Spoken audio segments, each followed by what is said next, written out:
വിദ്യാർത്ഥിനികളുടെ ചിത്രം അശ്ലീല സൈറ്റുകളിൽ പ്രചരിപ്പിച്ച സംഭവത്തിൽ കാലടി ശങ്കര കോളേജിലെ മുൻ വിദ്യാർത്ഥി രോഹിത് വീണ്ടും പോലീസ് കസ്റ്റഡിയിൽ. സമാന സംഭവത്തിലെ മറ്റൊരു കേസിലാണ് സ്റ്റേഷൻ ജാമ്യത്തിൽ വിട്ട രോഹിത്തിനെ വീണ്ടും പോലീസ് കസ്റ്റഡിയിലെടുത്തത്. ശ്യാം പ്രസാദ് തമ്മൻ വിവരങ്ങൾ നൽകും. ശ്യാം, സമാന സ്വഭാവമുള്ള കേസ് എന്ന് പറയുമ്പോൾ നിലവിൽ ഏതു കേസിൽ എന്താണ് ഇയാൾക്കെതിരെ ഉണ്ടാകുന്ന പരാതി, നടപടി എന്താണ്?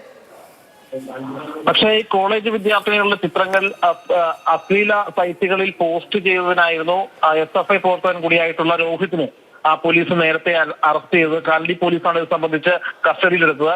കാലടി ശ്രീശങ്കര കോളേജിലെ പൂർവ്വ വിദ്യാർത്ഥിയാണ് ഇദ്ദേഹം. SFI പ്രവർത്തകനായിരുന്നു ഇദ്ദേഹം. ഈ കോളേജിലെത്തി ഈ പെൺകുട്ടികളുടെയും മറ്റുമൊക്കെ ദൃശ്യങ്ങൾ ക്യാമറയിൽ പകർത്തുമായിരുന്നു. അത് ഈ അശ്ലീല സൈറ്റുകളിൽ ഇട്ടിരുന്നു. ഇതേ തുടർന്ന് ലഭിച്ച പരാതിയുടെ അടിസ്ഥാനത്തിലാണ് ആദ്യഘട്ടത്തിൽ ഇയാളെ കസ്റ്റഡിയിലെടുത്തതും തുടർന്ന് ജാമ്യത്തിൽ വിട്ടയച്ചതും. അതിനുശേഷമാണ് ഇതേ സമാന പരാതിയുമായി മറ്റൊരാൾ ഇപ്പോൾ എത്തിയിരിക്കുന്നത്. ഈ ഒരു സാഹചര്യത്തിലാണ് വീണ്ടും കാലടി പോലീസ് ഇപ്പോൾ ഈ രോഹിത്തിനെ കസ്റ്റഡിയിലെടുത്തിരിക്കുന്നത്. അതിനോടനുബന്ധിച്ച് തന്നെ ഇന്ന് ഈ രോഹിത്തിന്റെ വിഷയവുമായി ബന്ധപ്പെട്ട സഭയിലടക്കം വലിയ ചർച്ചയും മറ്റുമൊക്കെ ഉണ്ടായതാണ്. ഈ ഒരു ഘട്ടത്തിലാണ് വീണ്ടും ഒരു പരാതി കിട്ടിയ സമയത്ത് തന്നെ പോലീസ് ഇത്തരത്തിൽ ഇയാളെ ഇപ്പോൾ കസ്റ്റഡിയിൽ എടുത്തിരിക്കുന്നത്.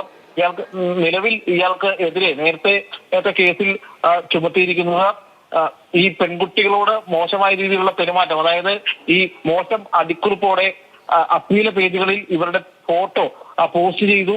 ഇത് സംബന്ധിച്ച് ഇയാളുടെ മൊബൈൽ ഫോൺ പോലീസ് കണ്ടെത്തിയിരുന്നു. ഇതിൽ നിന്നുള്ള കൂടുതൽ വിവരങ്ങൾ ഇനി പോലീസിന് ലഭിക്കേണ്ടതായിട്ടുണ്ട്.